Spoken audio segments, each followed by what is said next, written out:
હા બોલો. નમસ્તે. બોલો બોલો સાહેબ. કાચ ખોલો નાખો. કઈ ખુશીમાં? હા બતાવો, લેખિતમાં હુકમ બતાવો મને. નહીં, હું વકીલ છું. તમે વકીલને રોકવાનો પરિપત્ર હોય તો બતાવો. નહીં, હું અત્યારે એડવોકેટ છું, મારા યુનિફોર્મમાં છું. તમે વકીલને રોકવાનો હુકમ હોય તો બતાવો, નહીં તો પછી હું તમારા વિરુદ્ધ ફરિયાદ કરીશ.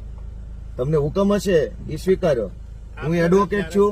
નહીં, હું એડવોકેટ છું, યુનિફોર્મમાં છું. હું અમારા ક્લાયન્ટ માટે જાઉં છું. વકીલને રોકવાનો તમને કોઈ સત્તા હોય તો તમે મને પરિપત્ર બતાવો. હું ધારાસભ્ય છું, હું ગુજરાતનો નાગરિક છું, એ બધું બરાબર છે. આજે હું વકીલ છું, બરાબર છે, પણ હું એડવોકેટ છું, હું મારા યુનિફોર્મમાં છું. ના ના, મજબૂરી શું કામ છે? તમે કાયદા પ્રમાણે હાલો ને, કાયદા પ્રમાણે હાલો. મજબૂરી શું કામ?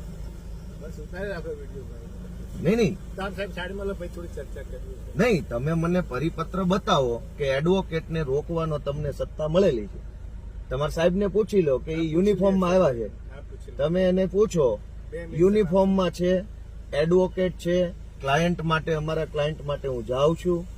તમારે વકીલને રોકવાની સત્તા હોય તો લેખિત પરિપત્ર મને બતાવો. એ 2 કલાક ઉભા રહીએ. હાલો હાલો હાલો હાલો.